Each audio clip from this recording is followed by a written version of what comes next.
안녕하세요. 매일 새로운 사연을 전하는 읽어주는 사연 라디오입니다. 구독과 좋아요, 많은 공유 부탁드립니다. 오늘의 사연 시작하겠습니다.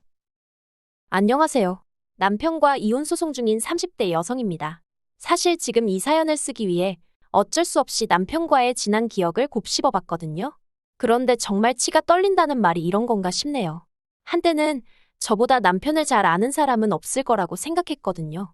그런데 정말 열길물 속은 알아도 한길 사람 속은 모른다더니 옛말 틀린 게 하나 없네요. 남편과는 대학에서 만났습니다. 교양 수업에서 처음 만났는데 당시 남편은 1학년 저는 4학년이었지요. 그렇다고 남편이 저보다 연하인 것은 아니에요. 원래는 대학에 갈 생각이 없어서 먼저 군대를 갔는데 군대에서 깨달은 바가 있어 뒤늦게 수능 공부를 했다나요. 그래서 남들보다 늦은 24세 나이에 대학에 들어왔고 그렇게 졸업반이었던 저를 만난 거지요. 남편은 나이 차이 때문인지 동기들과 어울리는 걸 불편해했어요. 동갑이었던 저나 제 동기들을 상대적으로 편하게 느끼는 것 같더라고요. 하지만 저희는 저희대로 남편이 신입생이다 보니 어울리는 게 편치 않았고 게다가 같이 수업을 들은 건 한 번뿐이었으니 친해질 만한 시간도 이유도 충분치 않았달까요. 아무튼 그렇게 저는 졸업을 했고 이후로 한동안 남편의 소식은 들려오지 않았지요. 그리고 솔직히 그렇게 우연히 제외하기 전까지는 어떻게 사는지 잘 지내는지 그런 것조차 딱히 궁금하지 않았어요. 그러다 남편과는 학교 졸업 후 7년 만에 아는 선배의 결혼식장에서 다시 마주쳤습니다. 솔직히 저는 남편을 알아보지 못했는데 남편이 용케 저를 알아보고 아는 체를 해왔지요. 마침 저는 저대로 식장에서 결혼식 주인공인 선배를 제외하곤 아는 얼굴이 없어서 퍽 난감해하고 있었거든요. 그래서 그런 남편이 그 순간만큼은 얼마나 반가웠는지 몰라요.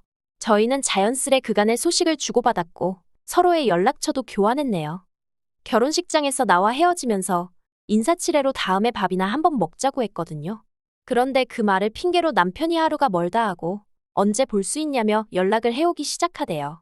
그리고 그 만남을 계기로 저희는 결국 연인 사이가 되었고 3년의 연애 끝에 결혼이라는 결실을 맺게 되었습니다. 하지만 결혼에 이르기까지 그 시간이 순탄했던 것만은 아니에요. 사실 남편과 제가 처한 상황이 다르다 보니 제가 언젠가 한번 헤어지자고 했었거든요. 처음 헤어지잔 말이 나왔던 건 경제적인 이유 때문이었어요. 남편과 재회를 했을 당시 남편은 다니던 회사를 관두고 공인회계사 자격시험을 준비하고 있었습니다. 반면에 저는 대학교를 졸업하자마자 취업에 성공해 회사원으로서 비교적 안정적인 생활을 이어가고 있었지요. 그리고 사정이 그렇다 보니 데이트를 하게 되면 아무래도 제가 비용을 많이 내게 되더라고요. 그게 아니면 먹고 싶거나 가고 싶은 곳을 다음으로 미루거나 포기를 해야 했고요. 그런데 이런 데이트 방식이 저에게는 솔직히 부담스러웠던 게 사실이에요. 그래서 남편에게 일단 시험에 합격하고 나서 다시 만나자고 조심스레 애둘러 이별을 고했습니다. 그리고 저는 남편도 이런 제 사정을 충분히 이해했을 거라 생각했어요. 하지만 그게 아니었던 모양이에요. 헤어진 지 일주일도 되지 않아서 남편이 저희 집 앞으로 찾아왔거든요. 퇴근하는 저를 붙들고는 엉엉 울면서 공부에 집중을 할 수 없답니다. 안 지나서나 제 생각만 난다고요. 그러면서 자기 시험 끝날 때까지만 옆에 있어주면 안 되겠냐는 거예요. 사귀는 내내 가진 것도 없으면서 자신만만하던 사람이었는데 그렇게 무너지는 모습을 보여줄 줄은 몰랐어요. 그래서 마음 같아선 정신 차리라고 모질고 매정하게 말해주고 싶었는데 그 말을 차마 입 밖으로 꺼낼 수가 없었네요. 그래서 유야무야 다시 사귀게 되었습니다. 하지만 결국 남편은 1차 시험조차 통과하지 못했어요. 그 원망은 오롯이 저에게 돌아왔고요. 제가 자기를 불안하게 해서 자기가 수험 기간 내내 마음 편히 공부에 집중할 수가 없었다나요. 어이가 없고 억울하긴 했지만 헤어지자고 했던 건 사실이었잖아요. 그리고 그때는 정말 제가 남편에게 세뇌라도 당했던 건지 실제로 미안한 마음이 들기도 했고요. 그래서 한 번 더 해보겠다는 남편에게 열심히 해보라는 말 외에는 달리 할 수 있는 말이 없었습니다. 지금 생각해보면 남편이 뭐라건 간에 어쨌든 시험은 끝났으니 약속대로 헤어지자 했어야 했는데 말이지요. 아무튼 그렇게 남편은 1년의 시간을 다시 한번 시험에 쏟아부었어요. 하지만 결과는 달라지지 않았지요. 그리고 그때는 남편 생각에도 달리 핑곗거리가 없었던 모양입니다. 갑자기 취업을 하겠다고 그러더라고요. 그리고 남편은 정말 보란듯이 한 달 만에 취업에 성공했어요. 비록 이름난 대기업은 아니었지만 그래도 꽤 건실한 무역회사였지요. 결혼식을 올리고 나서야 아버님 지인이 계약직으로 채용해 주신 걸 알게 되었지만 아무튼 그때는 한 달도 안 돼서 직장에 들어가는 걸 보고는 평생 믿고 같이 살아도 되겠다는 생각이 들더라니까요. 이후로 남편과 저는 비로소 평범한 어느 다른 연인들처럼 좋은 데도 가고 맛있는 것도 먹으며 연애다운 연애를 했습니다. 지난 2년이 고생스러웠기 때문인지 뭘 해도 즐겁고 재밌더라고요. 그리고 그런 와중에 자연스럽게 결혼 이야기가 나왔습니다. 3년의 연애 중 가장 좋았던 시기였으니 재보고 말고 할 것도 없었지요. 결혼 준비를 시작하고서 서로 재정 상황을 오픈했는데 남편은 저보다 사회생활도 늦게 시작한 데다가 수험 기간도 있다 보니 모아둔 돈이 많지는 않더라고요. 까놓고 말해서 제가 모은 돈의 절반도 되지 않았지요. 그리고 저도 평범한 사람이다 보니 겨우 이 돈 가지고 결혼하자는 소리를 한 건가 그런 생각도 들더라니까요. 솔직히 생각지도 못한 문제가 특히나 금전적인 부분에서 하나둘씩 발견되다 보니 결혼을 하는 게 맞나 싶더군요. 파혼까지는 아니더라도 남편이 좀 더 돈을 모은 다음에 식을 올리는 게 낫지 않을까 그런 생각도 들었고요. 그런데 동시에 남편이든 누구든 제가 돈 때문에 결혼을 미룬다는 사실을 알게 되면 저를 속물이라고 욕하진 않을까 그런 걱정이 되는 거예요. 불과 몇 년 전인데 생각이 많이 어렸던 거지요. 그래서 딱 잘라 결단을 내리지 못하고 전전긍긍 혼자 고민만 했어요. 하지만 혼자 아무리 생각을 해봐도 별다른 뾰족한 수가 없더라고요. 그래서 하는 수 없이 친정부모님께 어떻게 하면 좋을지 조언을 구했네요. 저희 친정부모님은 서울에서 20분 거리에 위치한 경기도에 살고 계세요. 친정아버지께서 몇 년 전 주식으로 이익을 많이 내셔가지고 생각보다 일찍 회사를 나오셨거든요. 그리고는 일찍이 사두셨던 땅에다가 지금의 전원주택을 지으셨어요. 참고로 저희 친정부모님 전원주택에 대해 약간의 설명을 덧붙이자면 1층에는 주방과 거실이 그리고 2층에는 친정부모님이 쓰시는 안방과 제방이 그리고 3층엔 창고처럼 쓰이는 작은 방과 드레스룸이 있었지요. 그리고 마당에는 친정부모님이 손수 가꾸신 나무와 꽃들 그리고 작은 텃밭이 있었고요. 아무튼 친정부모님과 약속한 당일 남편은 꽤나 긴장한 모습이었습니다. 그리고 그런 남편에게 친정아버지는 단도직입적으로 돈 이야기를 꺼내셨어요. 없는 돈을 만들어 오라고 할 수도 없고 그렇다고 당신 딸인 제가 고생하는 모습도 보고 싶지 않다면서 차라리 이 집에 들어와서 사는 게 어떻겠냐 하시대요. 생활비 같은 건 받지 않을 테니 그런 돈 모아서 독립하라고 대신 신혼방에 들어갈 각오라던가 그 정도는 남편더러 해오라셨습니다. 솔직히 저는 친정아버지가 그런 제안을 하실 거라곤 상상도 못했거든요. 그래서 정말 깜짝 놀랐어요. 그리고 동시에 남편이 당연히 싫다고 할 줄 알았지요. 그런데 남편이 보인 반응은 뜻밖이었습니다. 정말 감사하다고 그렇게 하겠다고 하더라고요. 하지만 식을 올리고 나서야 어머님 아버님께서 이 소식을 전해 들으시곤 무척이나 불쾌해하셨다는 사실을 알게 되었습니다. 아무리 시부모가 돈을 못 보태준다고 친정으로 데리고 들어갈 생각을 어떻게 하냐면서 저더러 여시 같고 발칙하다 하셨다네요. 남편은 자기가 제 편을 잘 들어주었기 때문에 별일 없이 지나갈 수 있었던 거라며 마치 저를 꽤나 위해줬단 식으로 이야기를 했지만 솔직히 저는 너무 황당해서 할 말을 잃을 지경이었어요. 하지만 이미 식까지 올린 상황에서 어머님 아버님께 따지고 들며 시시비비를 가리자고 할 수도 없잖아요. 그래서 그냥 그 일은 가슴에 묻었습니다. 남편과의 결혼 생활만 놓고 보면 크게 모난 구석도 없었고요. 친정부모님의 배려 덕분에 돈도 착착 모여가고 이대로라면 한 2, 3년 후에는 그럭저럭 독립할 수 있겠다 싶었지요. 하지만 이러한 행복은 오래가지 않았네요. 결혼한 지 1년 만에 친정아버지가 간암으로 세상을 떠나셨거든요. 지금도 생각하면 꼭 제 잘못인 것만 같아서 목이 메이고 마음이 무거워집니다. 젊은 시절부터 고생을 많이 하셨다는 친정아버지께서는 그래서인지 웬만한 일들은 가족들에게 말하지 않고 혼자 속으로 삭히시는 편이었어요. 아픈 곳이 있어도 말씀하지 않으셨고요. 그리고 언젠가 친정아버지의 안색이 평소와는 달리 보이는 거예요. 그래서 혹시 어디 불편하신 데가 있냐고 물었더니 근래에 소화가 잘 안 되었다고 하시대요. 그리고 육감이라고 해야 할지 순간 불안한 마음이 확 들더군요. 그래서 아버지를 모시고 바로 동네 병원으로 향했어요. 그런데 동네 병원에서 여기저기 살피더니 당장 큰 병원으로 가라고 하는 거예요. 그리고 그렇게 집에서 1시간쯤 떨어진 대학병원에서 저희는 전혀 생각지도 못한 이야기를 듣게 되었습니다. 친정아버지께서 간암이라고요. 평소 술 한 방울 입에 대지 않으시던 분이라서 당장 아버지 본인도 그리고 같이 갔던 저와 남편도 오진 아니냐고 의사에게 화를 냈었을 만큼 믿기지 않는 결과였어요. 하지만 이후로 아버지는 정확히 30일 만에 세상을 떠나시대요.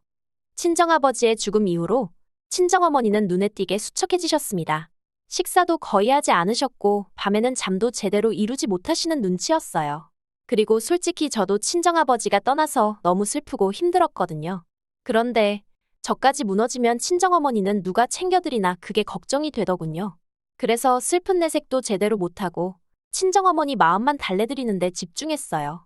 하지만 엄밀히 말해서 제가 할 수 있는 일이 많지가 않았습니다. 그저 어머니 옆에서 안아드리고 식사 챙겨드리고 말동무가 되어드리는 정도였달까요. 그리고 그런 저와 친정어머니를 보기가 불편했던 건지 2달쯤 지났을까 남편이 생각지도 못한 제안을 해오대요.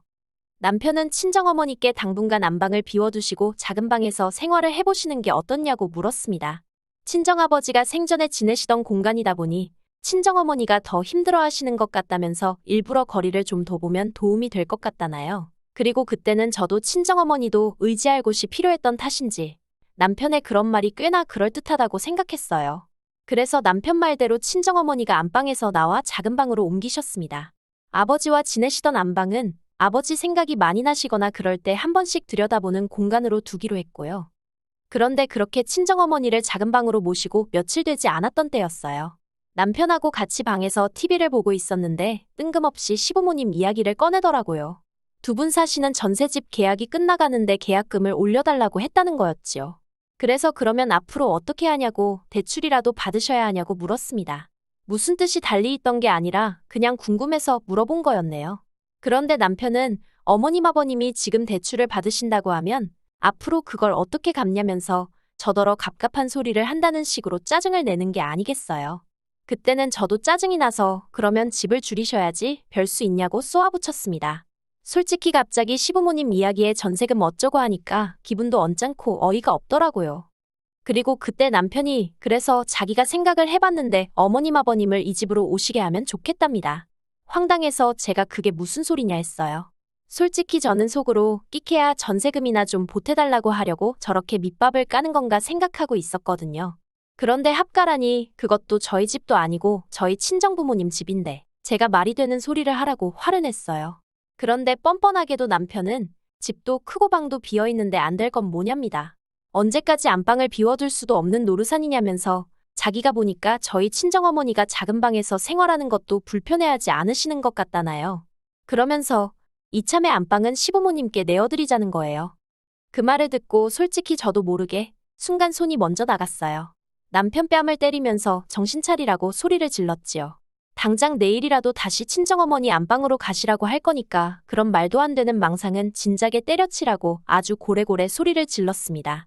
친정아버지 돌아가신 지도 얼마 안 돼서 힘들어하는 와이프한테 지금 합가를 운운하는 것도 부족해서 어디다 누구를 살게 하겠다는 거냐고. 그리고는 제가 남편더러 뻔뻔해도 정도가 있어야 할 거 아니냐고 화를 냈네요. 그러자 남편도 저를 한 대 때릴 기세로 손을 들더니 이제 장인어른도 돌아가셨고 이 집의 남자라곤 자기 하나 아니냐면서 앞으로 큰 결정은 자기 뜻에 따르랍니다. 그리고는 욕을 하고 1층으로 내려가는데 정말 내가 알던 사람이 맞나 싶을 정도로 사람도 달리 보이고 한마디로 어찌할 바를 모르겠대요. 솔직히 이후로 남편이 꼴도 보기 싫었어요. 남편이 벗어놓은 양말 한 짝까지 다 갈갈이 찢어놓고 싶었을 만큼 남편이 싫었네요. 하지만 하루 종일 집에 계시는 친정어머니께 남편이 행여나 해코지라도 하지 않을까 걱정도 되었고 그래서 일단은 이혼이고 뭐고 그런 건 생각도 못하고 오로지 친정어머니만 챙기느라 마음이 급했습니다. 그렇다 보니 원치 않았어도 남편 비위를 맞춰주는 일이 생겼고 그러니 남편은 남편대로 제가 자기한테 시쳇말로 쫄았다고 생각했나 봐요. 날이 갈수록 아주 자기가 이 집에서 모나 되는 것 마냥 주인 행세를 하질 않나? 정말 가짠터라니까요. 그리고 기어이 남편이 저를 폭발하게 만들었습니다. 그날은 친정어머니의 생신이었는데 원래대로면 집에서 한상 차려드렸을 거예요. 하지만 남편 때문에 그러고 싶지가 않대요. 음식을 차려놓으면 남편도 처먹을 텐데 그 꼴이 보기 싫었거든요. 이렇게 쓰면서 돌이켜보니 정말 남편이 싫었던 모양입니다. 헤어지는 건 하루 이틀 시간 문제였던 거지요. 아무튼 그래서 친정어머니를 모시고 고급 레스토랑으로 향했어요. 식사를 마치고는 친정어머니 아래 위로 옷 한 벌도 해드릴 생각이었지요. 그런데 식사를 마치고 차에 올라탔는데 어머니가 속이 별로 안 좋다고 하시는 거예요. 쇼핑도 생각이 없으시다고 그냥 집으로 갔으면 좋겠다고요. 그리고 생각해보면 정말이지 친정어머니 덕분에 살았다고 해도 과언이 아닙니다. 아쉬운 마음을 뒤로하고 집에 도착했을 때였어요. 현관에 들어가는데 집안이 시끌시끌. 이게 무슨 일인가 싶대요. 그리고 2층에서 저는 충격적인 장면을 보았습니다. 안방에서 남편이 어떤 아저씨와 친정부모님 가구를 드러내고 있는 게 아니겠어요. 옆에는 시부모님이 서 계셨고요. 제가 황당해서 이게 무슨 상황이냐고 물었습니다. 그러자 남편이 시부모님 모시고 온다고 했던 거 생각 안 나냐고 되려 저에게 소리를 치대요. 그래서 남편 옆에 있던 아저씨에게 여기 집주인이 저희 어머니신데 지금 누구 허락을 받고 이러고 계시냐고 물었습니다. 그러자 그 아저씨가 화들짝 놀라면서 하는 말이 여기 젊은 사장님이 자기 집이라고 했다면서 기존 가구 다 빼서 처분하고 시부모님 짐으로 채우라고 그랬다는 거예요. 이삿짐차도 근처에 거의 다 도착했다나요. 제가 친정어머니더러 작은 방에 가 계시라 했습니다. 경찰도 부르라고요. 시부모님은 시부모님대로 이게 무슨 상황이냐면서 저에게 소리를 지르기 시작하셨습니다. 이제 와서 여기 못 산다고 하면 당신들은 어디로 가란 이야기냐며 여기 살게 되는 줄 알고 짐도 다 빼왔다고 못 나간다고 배째라 하시대요. 그리고는 원래 아들 없는 집에서는 사위가 아들 노릇하는 거고 장인이 죽었으면 이 집 가장은 자기 아들이 맞는 건데 그러면 아들이 자기 부모 좀 모시고 살 수도 있는 거랍니다. 결국 안 되겠다 싶어서 돈 한 푼 없이 아들만 맨몸으로 덜렁 장가 보내놓고 이제 와서 사돈 재산을 탐내시냐 했습니다. 이래서 수준 안 맞는 집구석하고는 상종을 말았어야 한다고. 저도 그런 말까지 제가 하게 될 줄은 몰랐어요. 그러자 남편이 저를 때리려고 또 다시 손을 들었는데 그건 다행히 옆에서 짐 빼고 계시던 아저씨가 무슨 짓이냐며 남편을 막아서 주셨지요. 듣자 하니 지금 막무가내로 남의 집에 눌러 앉겠다 하는 것 같은데 그러는 거 아니라면서 제 편도 들어주셨고요. 그리고 그때 경찰이 도착했습니다. 왜인지 그 아저씨는 저보다 더 열과성을 다해서 경찰에게 상황 설명을 하시더라고요.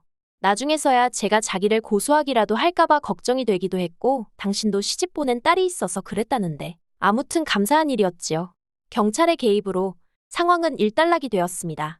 친정어머니가 남편에게도 시부모님에게도 당신 집에 있는 거 싫으니 나가달라고 하셨고 경찰도 집주인이 싫다 하면 별 수 없다면서 짐 챙겨 나오라고 했거든요. 어머님 아버님이 저희 어머니더러 신보가 그래서 남편이 일찍 죽은 거라 막말을 하시길래 저도 두 분 말씀하시는 거 보니 왜 집구석이 그 모양 그 꼴인지 알겠다고 받아쳐버렸네요. 그 나이 되도록 뭐하고 사셨길래 아들 재산도 아니고 사돈 재산에 침을 바르려고 하냐고요. 그러자 남편이 경찰이 있는데도 또 손을 들어서 경찰에게 제지를 당했고 난장판도 그런 난장판이 없었습니다. 그리고 이후로 저는 남편을 고소했고 이혼 소송을 시작했어요. 서로 못 볼 꼴을 다 본 상황이라서 웬만하면 협의 이혼을 하려고 했는데 친정아버지가 친정어머니 앞으로 남긴 그 전원주택의 절반을 자기에게 달라는 말도 안 되는 소리를 짓거리면서 버텨가지고 방법이 없었네요. 그래도 제가 이길 거란 확신이 있기에 지금 이 시간이 지겹긴 해도 걱정은 되지 않습니다. 그리고 친정어머니는 친정아버지와의 추억이 그립고 아쉽지만 집을 팔기로 하셨어요. 집을 팔고 서울에 있는 아파트를 사서 저랑 둘이 살기로 했거든요. 하늘에 계신 친정아버지께서도 충분히 이해해 주실 거라 믿습니다. 한편 후기라고 해야 할지 멋대로 전세 빼서 서울에 살림살이 다 싸들고 올라오신 어머님 아버님은 결국 반지하 빌라에 전세로 다시 들어가셨고요. 남편도 거기 같이 사는 눈치예요. 저더러 자기가 혼수해왔으니까 그 돈부터 돌려달라는데 생활비 안 내고 저희 집에서 먹고 잔 건 어떻게 계산할 거냐고 못 준다 했거든요. 그래서 뭐 당분간이 될지 평생이 될지는 모르겠지만 어쨌든 어머님 아버님하고 살지 않으면 갈 곳이 마땅치 않았을 거예요. 어떻게 끝내야 할지 모르겠지만 아무튼 돈 앞에선 장사 없다더니 정말 그 말이 딱이네요. 비록 이혼녀 딱지가 붙긴 했지만 그래도 돈은 안 뜯겼으니 천만 다행이다 생각하고 앞으로 좀 더 주의하면서 살겠습니다. 긴 이야기 들어주셔서 감사합니다. 오늘의 사연은 여기까지입니다. 구독과 좋아요, 알람 설정해주시면 앞으로 더 좋은 사연으로 찾아오겠습니다. 감사합니다.